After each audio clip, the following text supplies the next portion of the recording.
Sports bettors, are you ready? Are you ready for a faster way to win? When you bet with PointsBet, you get faster bets, faster withdrawals, and faster rewards. Experience this premium sportsbook for yourself and sign up with code BETSWEATS, BETSWEATS, to get $100 in free bets when you deposit $20. Must be present in New Jersey, Indiana, Iowa, or Illinois. Must be 21 or older. Additional T's and C's apply. If you or someone you know has a gambling problem and wants help, call 1-800-GAMBLER if in New Jersey and Illinois, 1-800-9-WITH-IT if in Indiana, 1-800-BETS-OFF if in Iowa.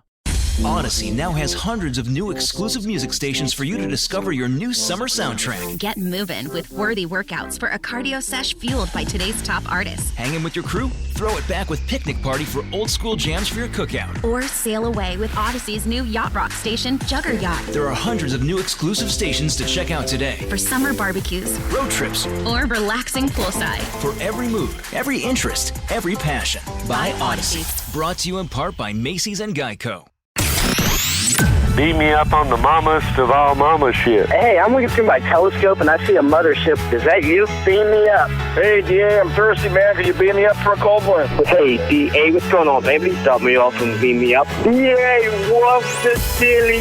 Oh, permission to get in that mothership. Is my window seat still available? Beam me up. What's going on, DA? Hey, man, I need you to do me a huge favor. My coworker's a jerk. So just beam me up, man. Get beamed up.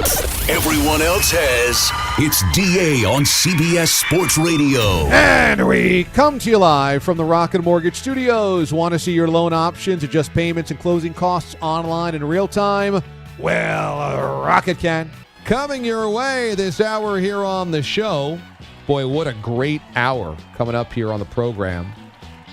In 20 minutes, Stephen Murray's going to join us. He's a loyal D-alien. He's a voice for EA Sports of the game Knockout City. Also, we'll be talking NBA free agency this hour. And we will also have Mothership at the Movies. It's all straight ahead here on the DA Show this hour. Yes, the return, triumphant return of Mothership at the Movies. Next hour, the sounds of Saturday with the voice of the Miami Hurricanes, Joe Zagacki. We'll do some college football there. Then also Justin Termini from NBA Radio on Sirius. He's excellent on NBA free agency next hour as well. We begin this hour with the Boston Celtics, who essentially took the night off yesterday for free agency. Evan Fournier, who they traded for, headed to the Celtics on a 4-year, headed to the Knicks rather, from the Celtics on a 4-year, $78 million deal. Essentially, every move that happened, watching a number of Celtics players leave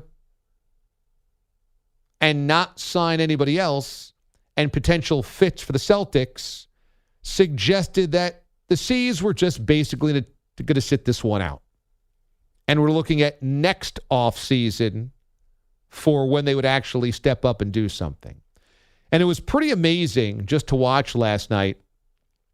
Everything just kind of unfold and unravel for the Celtics, where their players signed elsewhere, the potential fits for them that had been rumored signed elsewhere, and they didn't sign anybody of their own.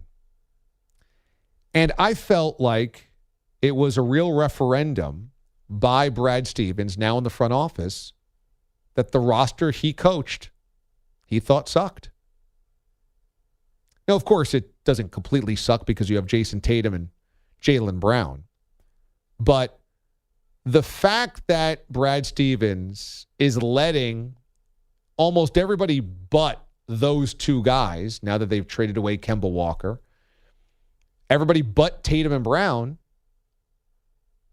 it's almost like they want to swap in totally new faces and a totally new locker room, totally new identity. And look, maybe that is what the Celtics need right now. Maybe the Celtics do need a complete reboot. Maybe they had extended themselves to a certain degree with this window with Tatum and Brown, and that they couldn't really get over some type of hump, and this was the break point. But we never have situations where the coach of a team immediately becomes the GM of the team, and we get to really see how that coach felt about his roster. And obviously, Stevens doesn't think his roster is very good.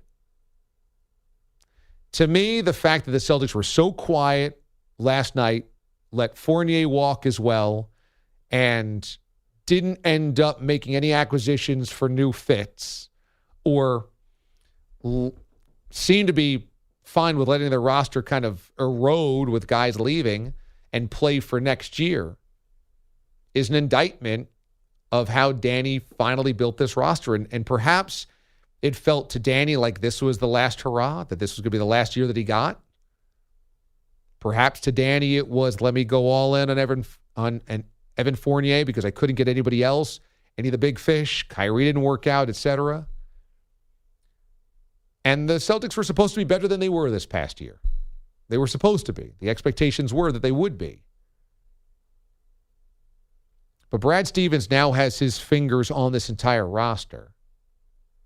Stevens now has control over the roster. And Stevens is going to let it look completely different this year, basically punt on this upcoming season. Playing for a year from now. And that tells you that he views, and I suppose ownership views, this is the end of the road for this group of guys, this moment, this window. And, it's always a little dangerous. It's always a little dangerous for the Celtics to assume, let's kick the can down the road and let's go big in a year from now, because the Celtics simply have not been a desirable destination for Tier A free agents, maybe ever. For one reason or the other, it's been New York or Miami or Los Angeles or Golden State. It has not been Boston. And to assume because you've got cap space that, well, now we can do something, will it come to fruition? But just the fact that the Celtics were so quiet, are going to play for a year from now, let Fournier walk, etc., was like, wow, okay. Brad Stevens is in control, and Brad Stevens doesn't like his current roster, which was his roster that he was coaching like 2 months ago, 3 months ago. Last summer, we had a breakthrough segment here on the show. During pandemic, we were dying to break something down. Dying just to get our juices flowing, breaking down sports. And one of the ways we did that was a segment we like to call Mothership at the Movies, where we took a sports film, a classic sports movie, and broke it down like it was a real sporting event. And it led to some really high highs, like A League of Their Own or Mighty Ducks 2, and some really low lows, like Ed, the movie with Matt LeBlanc and his shortstop monkey in minor league baseball. But we thought that it was such a fun segment. It got such good feedback. We should bring it back. We should re-rack this thing. And what better way to do it than with the unveiling, the premiere, the debut of LeBron James starring in Space Jam 2. Sports bettors, are you ready? Are you ready for a faster way to win? When you bet with PointsBet, you get faster bets, faster withdrawals, and faster rewards. Experience this premium sportsbook for yourself and sign up with code BETSWEATS, BETSWEATS, to get $100 in free bets when you deposit $20. Must be present in New Jersey, Indiana, Iowa, or Illinois. Must be 21 or older. Additional T's and C's apply. If you or someone you know has a gambling problem and wants help, call 1-800-GAMBLER if in New Jersey and Illinois, 1-800-9-WITH-IT if in Indiana, 1-800-BETS-OFF if in Iowa. Clean, safe, local. Your home for business is the Village of Bedford Park. Over 450 businesses strong and growing with a safe, reliable Lake Michigan water supply. Visit VOBPBiz.com and bring your business home to the Village of Bedford Park. Dealing with adversity and finding ways to unify and overcome it will always be part of our future. The new season of Hope Through History, a documentary podcast presentation from C13 Originals in association with the History Channel, written and narrated by me, John Meacham, features moments in our nation's past when we faced challenges as a country and as a world. Listen and follow Season 2 of Hope Through History, available now wherever you get your podcasts. Roll tape. Because there's no flying in baseball. There's no crying in baseball. No crying. So what I do is I start tackling the quarterback unless he get the ball to somebody else, in which case I try to tackle that person. Say hey. Willie Mays Hayes here. Play like Mays, and I run like Hayes. How you doing? The greatest sports movies with the greatest sports minds. Kinda. Either we heal now as a team, or we will die as individuals. Get your popcorn ready. Get your popcorn ready with the DA Show. All right, so we begin here. This movie is about LeBron James and the relationship with his son, Dom. And Dom doesn't want to play basketball, but LeBron's pushing him to play basketball. Dom wants to be a video game designer and has designed his own game, and LeBron's kind of ignoring it, and they have this friction, which then kind of sets the tone for the rest of the movie. Number one here, guys, you guys are dads. I'm not, but I thought LeBron was being a really bad dad. I mean, I know that he wants Dom to be a basketball player, but to ignore your son who designed a pretty badass video game, it wasn't like this was Pong. This was a pretty good video game with graphics and bonus points and crazy levels, and LeBron doesn't care about it. I'm like, you know what, LeBron, you got too much focus on Clutch Sports and this and that and Rich Paul. You got to note that your son is designing a pretty awesome video game. Especially since the background of the video game, DA, is basketball, right? You wanted your son to be involved in basketball. He's still using you, idolizing you, including your shot in the game and everything. You were learning this, and you still don't care. It's not like he made a new Mortal Kombat. He made a basketball game. Now, LeBron was present. LeBron was in the home. LeBron was there coaching his kids and trying to instill some work ethic, Bogues. But, you know, if your son is like, hey, Dad, I just designed basically NBA Jam 2 at 12 years old, I think it's up to you as a dad to notice. Yeah, and that was going to be my point, though. I'm glad you mentioned that. I would want to question Dom about where his inspiration for this game was, because it did seem to be a little bit too much like NBA Jam. And they might have been kind of stealing their idea. But yeah, you've got to be more in tune to. You got to let your kids like what they like and then be there to support that. And maybe they'll come back to you because all of a sudden out of nowhere, my 7-year-old son loves baseball, will not stop talking about it, questions, let's go to games, I want to watch games, after he couldn't care less about it like on May 3rd. And here we are on August 3rd, and he loves it. If you give them time, give them space, they usually come back to you, and you can get your way in the end as well. He's pressing a little bit too hard here. Now, the villain here is Don Cheadle, who plays a character named Algorithm. Right. As in algorithm. Yes. Because, and this was very tough for me, I couldn't tell what was quite happening. Algorithm was a guy in the Warner Brothers cyberspace server that was...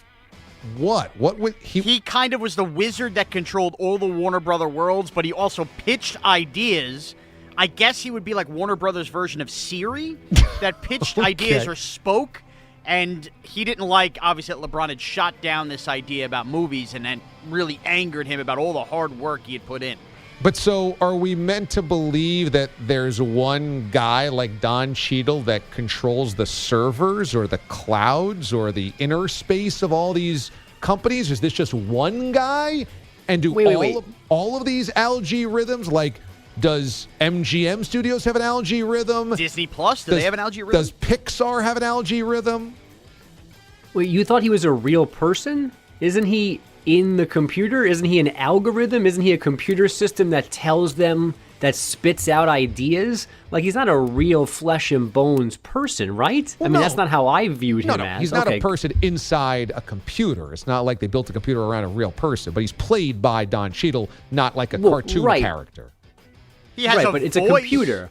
He speaks to them in a boardroom. He has a voice. He has an outline of a face that pops through in these meetings. He might be an algorithm, but he's an algorithm with life form. It struck me that kids must be way smarter today than they've ever been, because I couldn't follow this part of it. And Space Jam 2, Space Jam 1 was 1996. I don't think you can get away in 1996 by doing some type of off-the-wall algorithm joke. Like, kids wouldn't know what an algorithm was. Algae rhythm is not a punchline in 1996. No, and in 1996, you got sucked down a golf hole into Looney Tunes world, and it was okay. Now we needed an hour explanation about algae rhythm and how we're getting to this world now. There is a moment where Dom is on the bed, I think. He's sitting on the bed, and LeBron is once again kind of pushing him to play basketball, or maybe they're actually on the court. And essentially, Dom drops the basketball, walks away, and says, "Remember fun, Dad?" And that just gets right to the heart of things. Like, Dad forgot about having fun, and this is just a kid who wants to have fun. And I thought this goes down in history with some of the LeBron quotes of all time, both for and against him. You know, shut up and dribble is attached to LeBron. He told Kevin Love to fit in or fit out or something like that. There's been a lot of, like, LeBron quotes. I think remember fun, Dad has got to go in the pantheon of LeBron quotes, both for and against. Because that one's going to sting the most on a Stings. personal level. Yeah. And I think it stings with a lot of dads when you watch, like, oh, I have to remember this. You know, what hurts more for LeBron prior to going to Miami, not winning an NBA championship, or remember fun, Dad? Remember fun, Dad, I think. Folks. I mean, it is probably the worst thing your kid could say to you, and this kid dropped it on LeBron for all of us to see as well. I've got some... Ultimately, this culminates in a championship game against a team called the Goon Squad, okay? And I don't want to give away the entire movie because this is the one movie that we are reviewing that was not 14 years old. So I don't want to give it all away. But before we get to the Goon Squad championship game, Merez, you've got some thoughts leading up to that. Well, first of all, in preparation, we got to get used to these uniforms. That's number one. Yeah. The Toon Squad uniforms from 1996 are so clean cut. They're white. Toon Squad is in blue. You have kind of that little target on there. The team looks sharp. They look clean. They look like a basketball was supposed to be played in Looney Tune world. And here we are all these years later, and it's like, did Nike get a hold of these things? There's this huge, gaudy orange target. Now the jerseys have a blue backdrop. It's Toon Squad. It's like a teal backdrop. Yeah, look, it's almost like when we looked at the Bucks wearing blue with the Rivers now. It's like, just stick to your classics. We don't have to go away from the classics. Is this the two-tone Jaguars helmet? Nike couldn't even leave the Toon Squad jerseys alone. And how about when LeBron falls into Toon Universe and leaves the crater and it's the Nike swoosh? Oh. I think Nike did get a hold of the Toon Squad uniforms where the big Looney Tunes target that, like, Bugs comes out of is now all around the side of his, more than the side. Yeah. It's like basically it's stained, an ink stain across his jersey. It's unbelievable. And DA, probably the most important thing, he basically has a day in Looney Tune world to prepare his team after Bugs goes in Marvin the Martian's spaceship and picks up this crew of ragtag guys that come back around like it's 1996 again. And they make alterations to the lineup we saw in 96 that already won a big game. They had big game DNA. And instead, Daffy Duck now is on the bench as a coach. Why? I don't know. I don't know if this was an ode to LeBron's really the coach like he always is. And there's Daffy Duck now on the side. So Daffy Duck out of the starting lineup. That's enormous in that spot. Then suddenly we also, I think we get Sylvester. No, it was the Tasmanian Devil out of the starting lineup off the bench. He's on the bench now. There are two replacements in the starting lineup. Porky Pig. He's a pig. He's rotund. He has hooves. He can't handle. He has no handle. This is supposed to be, a small forward, a wing that's supposed to shoot? Like, he's not Otto Porter here. He's Otto Porky. That's a problem for me. Number two, this depth on this lineup. You mean to tell me that Tweety Bird makes the starting five? I mean, is this like when Derrick Rose got traded to the Knicks, and because his name's Derrick Rose, he had to play? Tweety Bird's not giving you 30. He's not dropping buckets like that. Tweety Bird also can't handle the ball. He already flies. He's too small to carry an alley-oop if he was flying through the air. LeBron and Daffy Duck have to come together and agree on a decent starting lineup. And you don't want to give away the ending, but you know what? Roadrunner comes off the bench, and they act like, oh, my goodness, what a great sixth man. He's got all this speed. Tasmanian Double Taz got to do his thing. He's spinning around. He's got all unbelievable moves. How are these two not logging starters' minutes? You have Tweety Bird on the floor as a starter. It doesn't make any sense. This is why people get frustrated with LeBron versus Jordan. Jordan didn't make the mistake of having Tweety Bird in the starting lineup, and LeBron did. LeBron wants to be the greatest of all time. He can't put Tweety Bird in the starting lineup. I'm sorry, drove me nuts. Also, we all know that LeBron needs to be surrounded by shooters. Tweety Bird's not a shooter there. No! He's smaller than the ball! How can you shoot if you're smaller than the ball? Now, we get to this championship game against the Goon Squad, and the Goon Squad is exactly that, a bunch of goons. There comes a moment where, at halftime, the Goon Squad leads by, I think, 1 million points. I think it's 1 million. I don't know if it was 1 million. I think it might have been 10,000, 1,000. 10,000? The scoreboard got a little wonky. It seemed insurmountable. It did. Now, at this point, I don't love the broadcast team. I don't really love Ernie Johnson, the play-by-play. I'm not digging the color analyst either. The guy from Get Out. I forgot his name. The guy from Get Out. It's not my favorite NBA booth.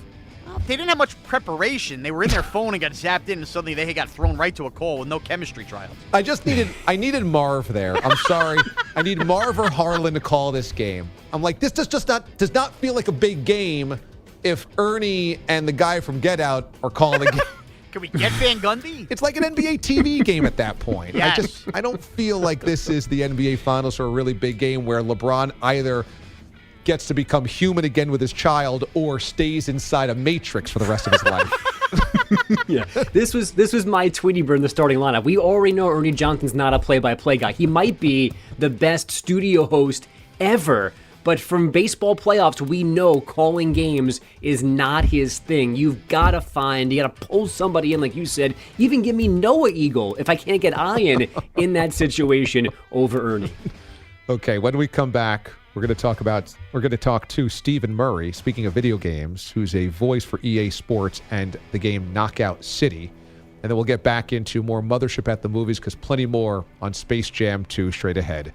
DA, CBS Sports Radio.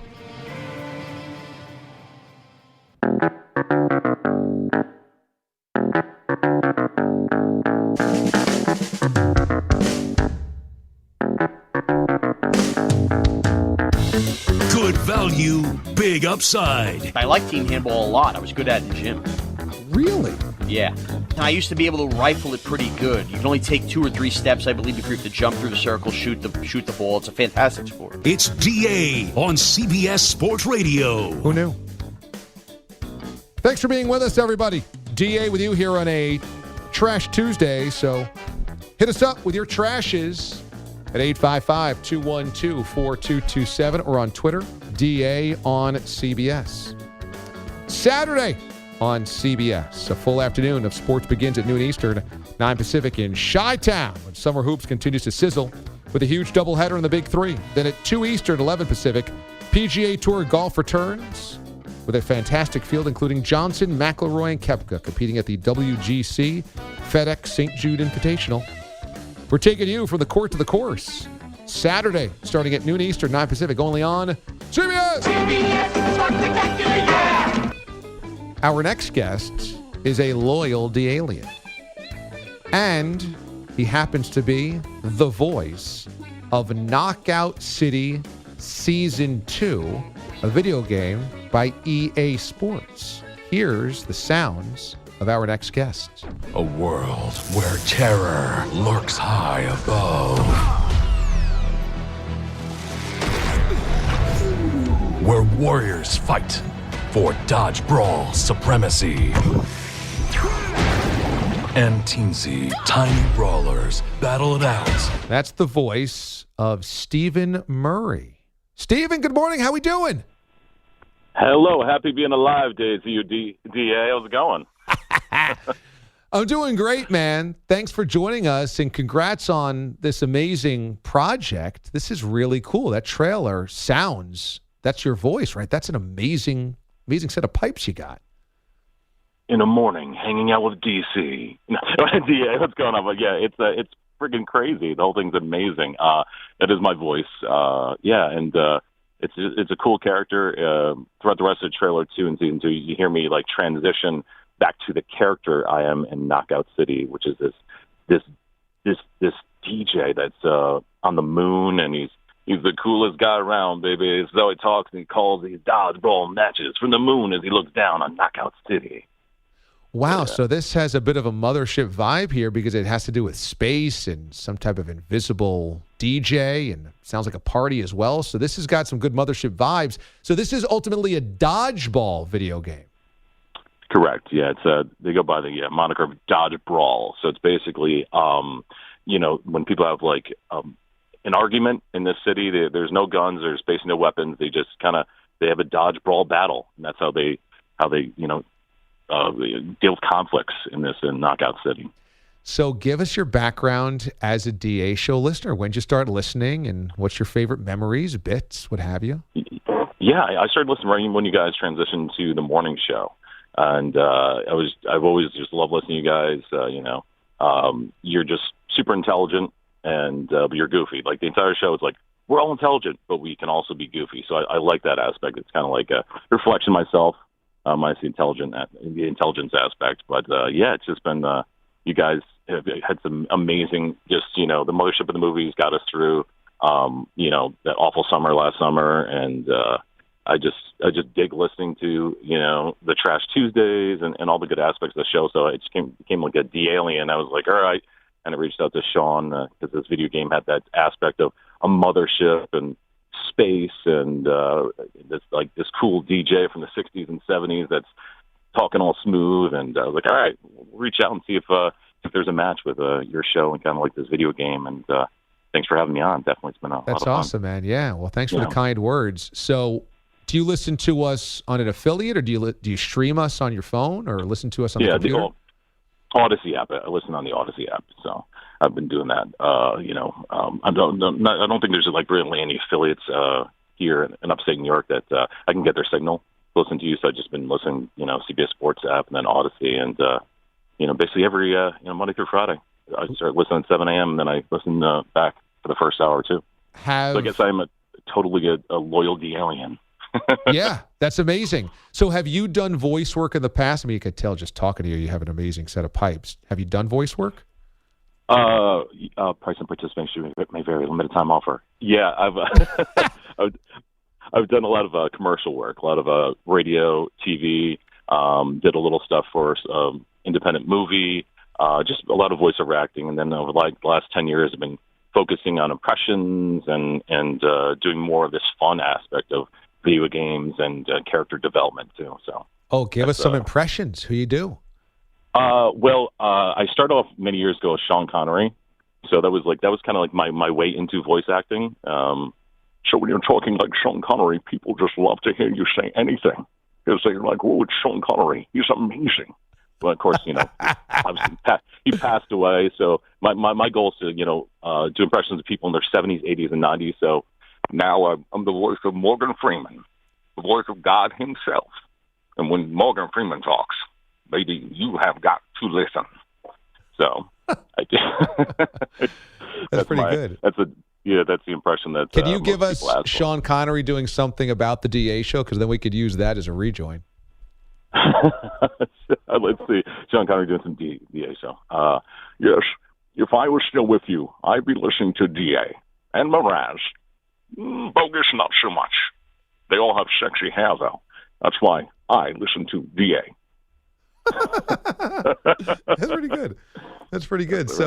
So where can people get this video game? Is it downloadable on phones and tablets? Actually, it's not mobile. It's for all major platforms. Oh. So if you have an Xbox, you've got a Switch, you have a PlayStation, a computer. It's you just basically got to go to your store of said platform, or just type in knockoutcity.com. It'll take you right to the EA website. They've got all the breakdown of your platform and where to get it, and it's actually free for the first 25 levels of street play. So it's a nice demo. Check it out, and then after that, you have to pay for it. But yeah, this season's called Fight at the Movies. It's kind of like the mothership of the movies with drier puns, season 2, and I'm pumping out seasons every 60 days or so. Do you have to smoke Marlboro Reds and crush whiskey to keep your throat and your voice like that? I will tell you that I've never smoked. So I have had some whiskey in the past, but no, it's my natural voice. This is my natural speaking voice, and then when I'm the cool DJ, baby, it's just a little transition. He's so smooth. That's right. I like to say baby all the time too. So yeah, it's just I guess I was born with it. So I'm just and kind of lame. Lame, I guess. at some point though, you had to go through puberty and your voice changes. And so was that at like 13? You had this voice, and people were like, "Whoa!" Oh, DA. When I was 13 years old, I was playing 8th grade basketball with a mustache. I was 5'10", and I always remember this story like yesterday. We were at an away tournament, and the other coach, the other team came up to me, thought I was the head coach of our team at 13. Had an amazing flat top and mustache. And, yeah. For some reason, I didn't have my first girlfriend until college. I don't know why. Stephen Murray is a loyal alien. He also is the voice of EA's new video game, Knockout City. So you can check that out, as he mentioned, on all platforms. Season 2 update is available now. Knockout City on all your major video game platforms from EA Sports. Well, Stephen, man, thanks so much for being a loyal listener. Thanks so much for joining us this morning. Good luck with the project, and we might have to send you a few scripts or liners to do for us. I will unpipe it anytime you need there, DA. Okay. Sounds good, man. Thanks so much, and congratulations. Thank you. Yeah, you got it. Stephen Holder. That's really cool. His Connery was really good. It's good Connery. It was. It was. And I don't think we have to worry about playing that just because Connery passed away. No. And I mean, if there's any show that doesn't know when people have passed away or not, it would be this show. So I got to be honest. At first, I was wondering. I did. Then he verified it. So I was like, oh, yeah, I thought that Connery had passed, but I wasn't positive. I think we're in the standing now where we should stop assuming anybody's alive or passed at this point. Why are we so bad at that game? I don't know, and it's all of us. It's Heller, it's me, it's you. It's not like one of us. The entire show is so bad at it. He passed away on Halloween of last year. Now, you could have told me that Sean Connery passed away 5 years ago or yesterday. I would have no idea. Like the most recent Halloween we had? Yeah. 2020? Yeah. Wow, I didn't know that. I thought like 5 years ago. But a sad note, Rusty Staub has died at the age of 23. Just slightly off on the age. Rusty Staub is dead, but it was not at the age of 23. No. Well, or else he would have squeezed a lot of his baseball career into the first 3 seasons. In a Hall of Fame. It's terrible. Andrew Bogish has our headlines. Bogs, any idea why we're so bad at knowing whether people are dead or not? I think it's a... Answer that one. I think it's a... Yeah, I mean, I can't... I've got nothing for Brad and Rusty Staub being 23. For the rest of us, I think it's kind of a universal problem. Others are just better than others. I mean, Gio has kind of killed people on the network's airwaves where he has mentioned people and then they've died, and Pete can attest to this, within like 36 hours. Yes. So like Gio's like cursed. We're just forgetful sometimes. Yeah. You mentioned 2 people, Gene Wilder and Abe Vigoda, and they both passed away within like a couple days. Oh, wow. Yeah. Yeah, we're really bad at it. But, I mean, to our credit, nobody will remember when we die either. So I think we're all in the same boat here. Boy, we've gotten real grim now at this point. 23. Good times. When Connor and Aiden are doing this show and we croak, they're going to be like, hey, did DA die yet? I think Mraz died last year. No, them off the payroll 6 years ago. Yeah. Still waiting for insurance to total them. Still All right, Bogues, what do you got on headlines? We've got Simone Biles back this morning in Tokyo, winning bronze on the balance beam for the 2nd consecutive games. She now has 7 medals, tying Shannon Miller for the most ever by a U.S. gymnast. Men's basketball took care of Spain 95-81 to reach their semifinals. Kevin Durant, a team-high 29, while Ricky Rubio scored 38 for Spain. That's apparently the most an opponent has ever scored against U.S. men's hoops in a major event. Luka Doncic with 20 points, 8 rebounds, and 11 assists leads Slovenia past Germany 94-70, reaching the semis for the very first time. And U.S. women's soccer plays Australia for bronze tomorrow. Without goalkeeper Alyssa Nair, she injured her right knee in the loss to Canada. Chris Paul is staying put, re-signing with the Suns for 4 years and $120 million. Jimmy Butler gets a 4-year, $184 million extension in Miami. Plus, Duncan Robinson re-signs 5 years at $90 million. PJ Tucker comes down from Milwaukee, and Kyle Lowry comes from Toronto via a sign and trade. His new deal with the Heat, 3 years and $87 million. And Trae Young getting a rookie max extension in Atlanta, 5 years, up to $207 million. You asked for this last hour. Here's Nick Foles kind of campaigning for the Colts job yesterday. Carson and I have a lot of history. I have a lot of respect for Carson. He's a tremendous player. He's going through adversity once again, but he'll bounce back. And you know what? He might miss a few games, but I know he'll be back out there. But we haven't had any talks, so right now I'm a Chicago Bear, and I'm going to keep slinging with these third stringers, and we're going to dice them up. Yeah, so while they dice him up, he did just say before that how good he was under Doug Peterson, so it would make sense for Doug to want him to be in Indy if he needed somebody. Yeah. We have to hear all of this because Carson Wentz needs that foot surgery and is out 5 weeks or forever. New Rams QB Matthew Stafford either he'll miss no games and be there opening weekend, or season's over, got to find somebody else, Colts. Yep. New Rams QB Matthew Stafford left yesterday's practice early after hitting his thumb on a helmet throwing a pass. Sean McVay was not concerned later on. As we've already discussed this morning, number 1 recruit Quinn Ewers is skipping his senior high school season, enrolling early at Ohio State. The Texas QB says his decision partly based on not being able to profit off his name, image, and likeness while still in high school. The NL East race got tighter last night, the Mets losing in Miami 6-3, while the Phillies rallied for a 7-5 win over the Nats. Philly now 2.5 games back of Pete Alonso's Mets, who have dropped 4 of 5. It's just a tough go. I mean, we faced a lot of quality opponents, and we haven't necessarily come out on top as much as we'd like to. But again, that's baseball. I mean, it's been a hard-fought season. It's not for a lack of effort. It's not for a lack of passion or professionalism. It's just baseball. Susan. The Brewers, meanwhile, pushed their NL Central lead to 7.5 games with a 6-2 decision over the Pirates, and the Giants pushed their West lead to 3.5 on the Dodgers with an 11-8 win in Tandy, Arizona. The Orioles hit 4 solo homers in a 7-1 win at Yankee Stadium. The Mariners snapped the Rays' 4-game run, 8-2, and the Rangers beat the Angels 4-1. DA, back to you.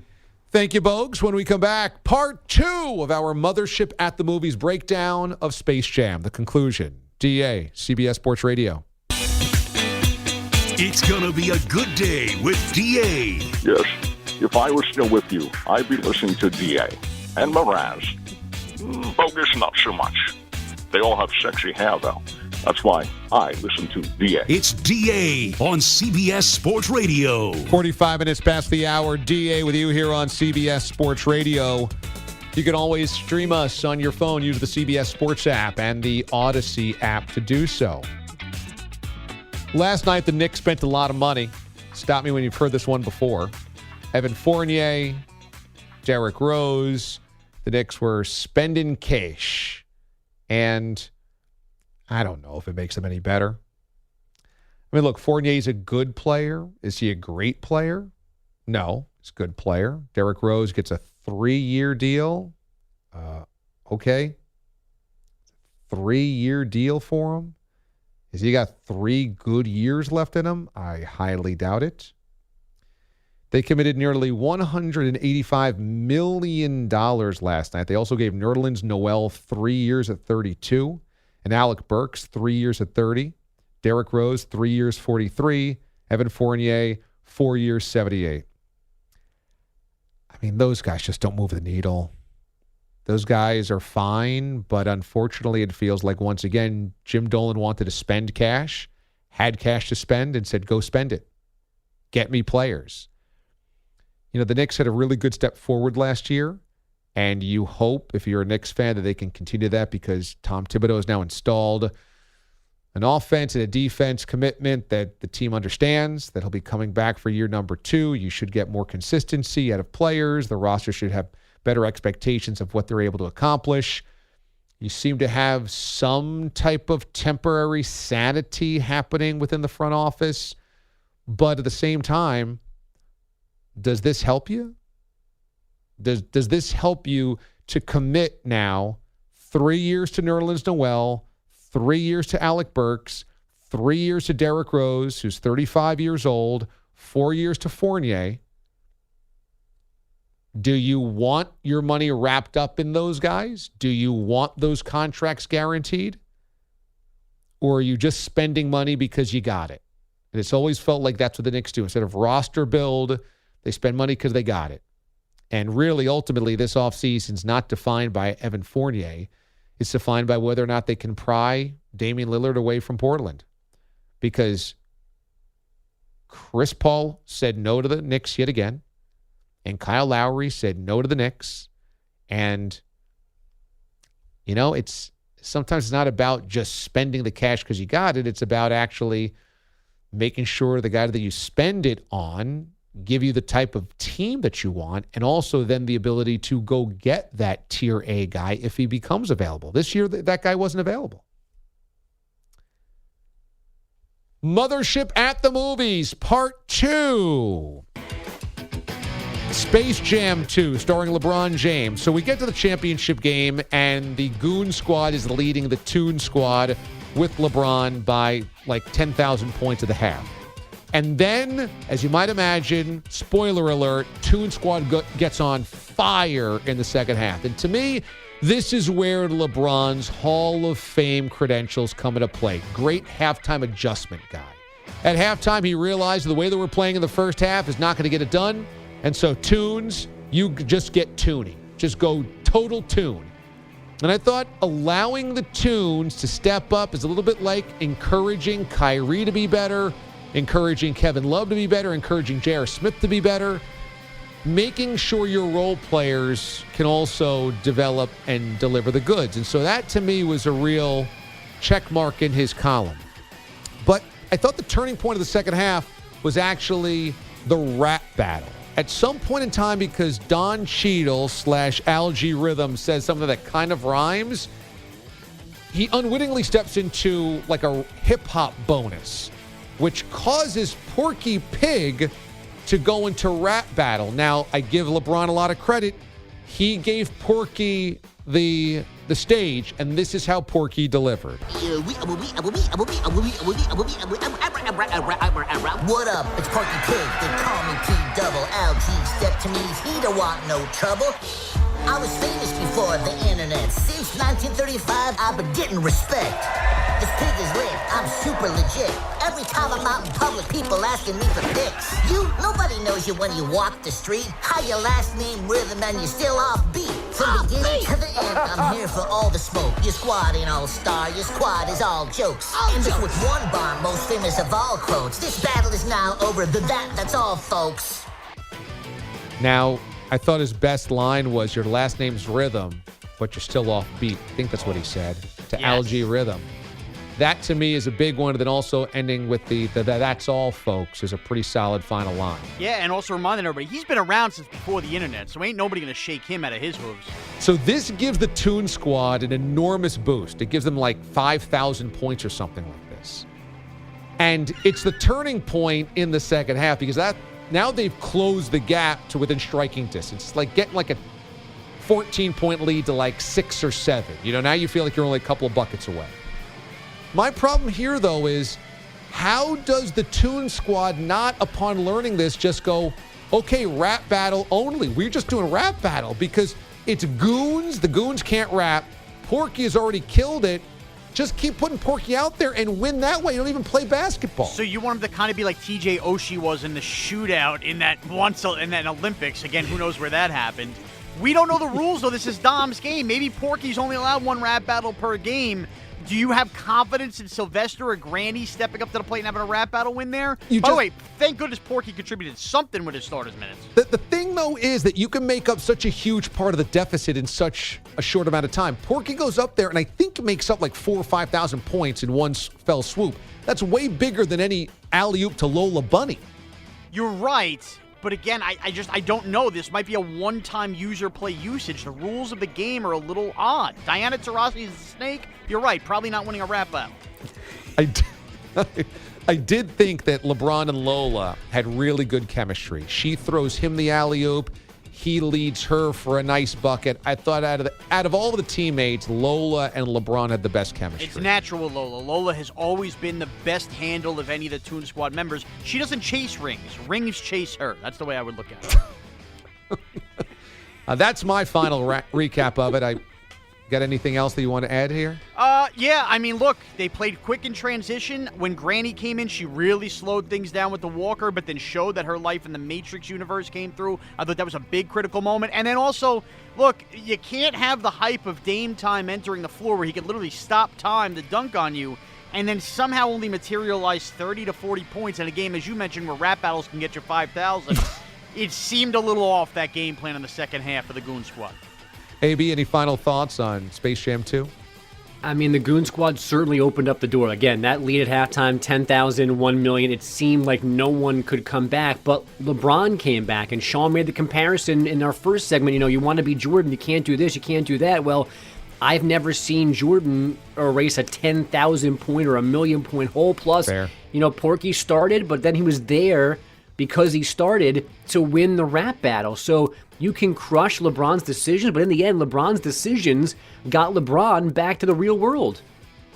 Ultimately, the Toon Squad pulls it out against Spoiler Alert, meaning LeBron and Dom can go back to the real world, and LeBron obviously embraces Dom's video game designer career, and they end up having a really solid father-son relationship. Final question, guys. Better comeback, down 3-1 to the Warriors for LeBron, or down 10,000 points to the Goon Squad? It's got to be this, then 10,000 points to the Goon Squad, because LeBron didn't even know the rules, and that's big. Hey, Bay, would you agree? I mean, I almost want to say that Warriors team was better than this Goon Squad team. That's actually true. Well, they had a better version of Klay Thompson on the Goon Squad. Plus, it was 3 games, not a one-off situation. So that was a long, multiple-day comeback from LeBron and those Cavs. It's true. I think this one's bigger, though, because the stakes were higher. That was just an NBA Finals. This was getting your child back and becoming human again. That's a good point. When we come back, sounds of Saturday in the Miami Hurricanes. DA, CBS Sports Radio.